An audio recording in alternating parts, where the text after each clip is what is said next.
जय हिंद दोस्तों। आप सभी लोगों का बहुत बहुत स्वागत है। तो अभी तक जो पढ़ाई और तैयारी चल रही है, सिर्फ वही आपका डिसाइड नहीं करेगा कि अगले 10 दिन के बाद आपका परफॉर्मेंस कैसा होगा। अब अगले 10 दिन हमें क्या करना है, इस पे हमें थोड़ा गौर करना है। देखिए, पढ़ाई अपनी जगह बिल्कुल ठीक है, वो तो चलती रहनी चाहिए, लेकिन उसके अलावा भी कई सारी चीज़ें हैं जो कि एग्ज़ाम के रिज़ल्ट को डिसाइड करेगी।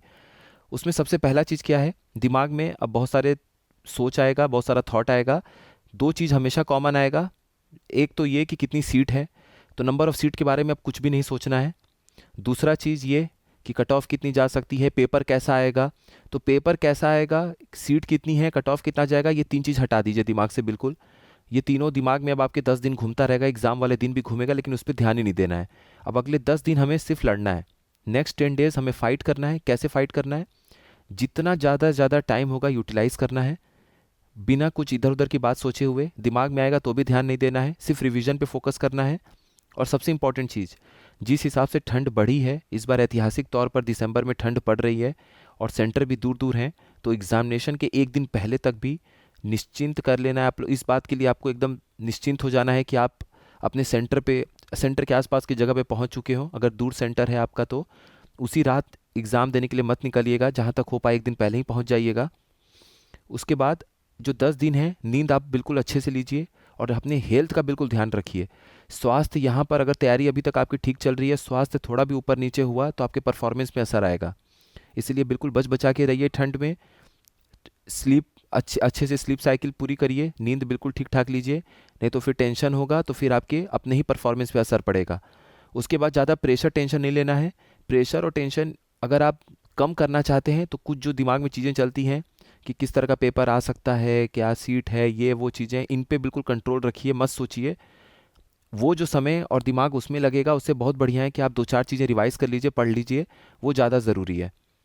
उसके अलावा एक मेरा आप लोगों के लिए सजेशन ये है, कोई भी नॉर्मल सी कॉपी अगर आपने बना रखी है रिवीजन के लिए तो उसको ज़रूर पढ़िए, वरना एक कॉपी ले लीजिए, बहुत मोटी ना हो। और उसमें क्या करिए कि अगले 10 दिन तक, 9 दिन तक, आज से लेके 9 दिन तक, जो भी आपको लगे कि मोस्ट इंपॉर्टेंट फैक्ट है और चीज़ है जो आपको लास्ट एक दिन पहले, कुछ घंटे पहले देख लेना चाहिए, एक दिन पहले तक, उसको नोट कर लीजिए। या अगर आपने नोट कर रखा है तो बहुत अच्छी चीज़ है, उसको पढ़ लीजिए, वरना उसमें भी छांट के कुछ चीज़ों को लिख लीजिए। जैसे कुछ पॉलिटी के इंपॉर्टेंट चीज़ों को लिख लीजिए, हिस्ट्री का कुछ आपको लगे लिटरेचर से जुड़ा हुआ है, वॉर है, युद्ध से जुड़ा है, किसी के नाम इंपॉर्टेंट है, वो नोट कर लीजिए। उसके बाद ज्योग्राफी में आप वर्ल्ड ज्योग्राफी पढ़ रहे हैं तो उसमें कुछ जनजातियों के नाम हैं, ज्वालामुखी पहाड़ के नाम हैं, कुछ पहाड़ के नाम हैं, कौन सी जगह मिलता है, ये सब नोट करना है, वो नोट कर लीजिए। फैक्चुअल चीज़ें जो होती हैं, करेंट में आपको लग रहा है कि आपने 200-300 फैक्ट पढ़ लिया है, उसमें से कुछ छांट के आपको मोस्ट इंपॉर्टेंट टाइप का लिखना है, वो नोट कर लीजिए। एक दिन पहले उसको देख जाइएगा तो वो दिमाग में बिल्कुल ताज़ा ताज़ा याद रहता है। तो इस तरीके से आप एक कॉपी में उसको नोट कर सकते हैं। 5 से 7 साल का पेपर लगाने का कोशिश करिए अभी से। 5 साल तक तो बिल्कुल लगाइए, उसके पीछे नहीं जा पा रहे हैं, समय नहीं मिल पा रहा है तो कोई बात नहीं। 2023, 2022, 2021, 2020, 2019, कम से कम 2019 तक का जरूर लगा जाइए। अभी आने वाले समय में 9 दिन में जितना इंपॉर्टेंट क्वेश्चन होगा पीवाईक्यू का, वो आप लोगों को मेरी तरफ से कोशिश रहेगी कराने की, लेकिन अपने लेवल पर ही आपको लड़ाई लड़नी है। किसी भी एडुकेटर का रोल सिर्फ आपके लिए गाइड के तौर पर हो सकता है, या थोड़ी बहुत और उससे अधिक आपके लिए एक मदद के तौर पे हो सकता है, या आपके सारथी के रूप में हो सकता है, लेकिन असली लड़ाई आप ही को लड़नी है। तो 5 से 7 साल का पीवाईक्यू जरूर लगा जाइए। कोई टेस्ट सीरीज़ वगैरह लगा रहे हैं तो ठीक है, लेकिन मेरा सजेशन ये है कि पीवाईक्यू से बढ़ के कोई टेस्ट सीरीज़ नहीं होता है प्रीवियस ईयर सवालों से, क्योंकि वो आयोग के द्वारा तैयार किया गया है, तो आपको वहाँ से मदद मिल जाता है एग्ज़ाम में। अब देखिए, प्राथमिकता क्या होनी चाहिए एग्ज़ाम को, अभी पढ़ाई को लेके, तो करंट अफेयर पहले नंबर पे रखिए। करंट अफेयर से बहुत सारे क्वेश्चन मिलेंगे। अर्थव्यवस्था से भी जुड़े हुए जो सवाल हैं वो करंट अफेयर से आपको मिल जाते हैं।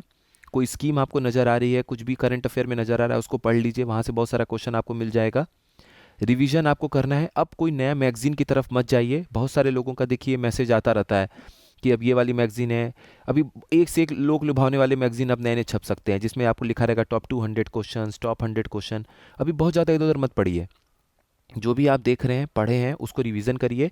इस चैनल पे प्लेलिस्ट में जो करंट अफेयर्स के जो भी वीडियो पड़े हैं वो देख जाइए।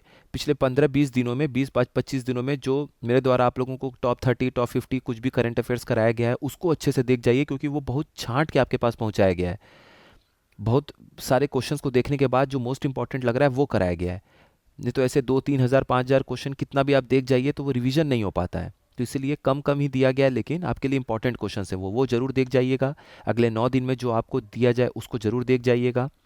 उसके बाद पॉलिटी पे थोड़ा ध्यान दीजिएगा, पॉलिटी को बिल्कुल हल्के में मत लीजिएगा। जो इम्पोर्टेंट टॉपिक होते हैं जैसे कि केंद्र और राज्य के बीच का रिलेशन, सेंटर स्टेट रिलेशन, उससे जुड़े हुए आर्टिकल्स पे सवाल आता है। राष्ट्रपति, गवर्नर, प्रधानमंत्री, इन पदों से जुड़े हुए सवाल होते हैं। संसद इम्पॉर्टेंट है, वो पढ़ जाइएगा। राज्य विधानमंडल जो विधायिका है, स्टेट लेजिस्लेचर, उससे सवाल आते हैं। तो जो आपको लगे कि इंपॉर्टेंट टाइप के हैं, जो आपके नहीं छूटने चाहिए, वो आप अलग से, मैंने जो ऊपर आपको कॉपी बनाने को कहा है, उसको देख जाइएगा। उसके बाद ज्योग्राफी और इन्वायरमेंट, इसको बहुत अच्छे से करिए। ज्योग्राफी और इन्वायरमेंट में अगर आप समय देते हैं, पर्यावरण और भूगोल में, तो वहाँ से आपको रिटर्न मिलता है बहुत अच्छा। इंडियन ज्योग्राफी पहले देखिए, वर्ल्ड ज्योग्राफी उसके बाद देख सकते हैं, लेकिन इंडियन ज्योग्राफी बिल्कुल अच्छे से पढ़िएगा, वहाँ से सवाल खूब पूछा जाता है। जहाँ तक बात है अब हिस्ट्री का, हिस्ट्री अपने आप में बहुत बड़ा सब्जेक्ट है। पहला कोशिश करिए कि 1857 से 1947 के बीच का इतिहास थोड़ा ढंग से पढ़ लीजिए। एंशियंट जरूर पढ़ लीजिएगा, जिसमें मौर्य और गुप्त वंश के से जुड़े हुए जो सवाल पूछे जाते हैं, उन राजाओं से जुड़े हुए, तो उनके समय को अच्छे से पढ़ लीजिएगा। लिटरेचर, जो किताबों के नाम हैं, ये सब पढ़ लीजिएगा। मध्यकालीन में मैंने आप लोगों को जो मुग़ल वगैरह का कराया है इंपॉर्टेंट एक लेक्चर में, वो ज़रूर देख जाइएगा। उसमें आपको इम्पोर्टेंट उनके द्वारा जो आर्किटेक्चर है, जो भी चीज़ें बनवाई गई हैं, लिटरेचर है, ये सारा चीज़ है उसमें। एक दिल्ली सल्तनत से जुड़ा हुआ एक वीडियो और देने आप लोगों को कोशिश होगी, वो देख जाइएगा। तो इंपॉर्टेंट वाले देख जाइए पहले, सारा चीज़ पढ़ने की कोशिश मत करिए, इंपॉर्टेंट देख जाइए। लिटरेचर से क्वेश्चन आता है, वो देख जाइए। कौन सा निर्माण किसने क्या करवाया, वो देख जाइए। उसके बाद एंशियंट में आप लोग पहले मौर्य देख लीजिएगा। उसके बाद जो बीच का 200-300 साल का इतिहास का जुड़ा हुआ चीज़ है, जैसे राजा कनिष्क से जुड़ा हुआ है, गुप्त काल, गुप्त वंश के पहले का जो भी इंपॉर्टेंट चीज़ है, वो देख जाइएगा। जो टॉप एमसीक्यूज आप लोगों को मैंने कराया है, उसको प्लीज़ आप लोग ज़रूर रिवाइज कर लीजिएगा, वहाँ से बहुत हेल्प मिलेगा एग्जाम में आप लोगों को। आरओ में भी मैंने कराया था, तो करीब करीब बहुत सारे क्वेश्चंस डायरेक्ट इनडायरेक्ट तरीके से वहाँ से आए थे। आने वाले समय में और आप लोगों को सेलेक्टिव क्वेश्चन करवा दिया जाएगा, तो उसको देख जाएगा, दिमाग में ताज़ा ताज़ा याद रहेगा अगले 8-9 दिन में जो भी आप पढ़े रहेंगे। बाकी और ज़्यादा कुछ भी इधर उधर हाथ पाँव मारने की ज़रूरत नहीं है। अच्छे से पढ़ते रहिए, स्वास्थ्य का ज़रूर ध्यान दीजिए, यही इंपॉर्टेंट रोल निभाएगा। बाकी ज़्यादा परेशान होने की ज़रूरत नहीं है, इधर उधर कुछ भी मत सोचिए। एग्ज़ामिनेशन हुए बिना बहुत सारे लोग कट ऑफ भी निकालेंगे, प्लीज़ उस पर ध्यान मत दीजिएगा। अभी कुछ डिसाइड नहीं होता है, कट ऑफ सिर्फ बच्चों के एग्ज़ाम देने से डिसाइड नहीं होता है। 20 लाख बैठ जाए चाहे 50 लाख बैठ जाए, यूपीएससी का एग्जाम्पल सबसे अच्छा है। पेपर ऐसा उस दिन आ जाएगा तो कट ऑफ अपने आप डिसाइड हो जाएगा कितना जा रहा है।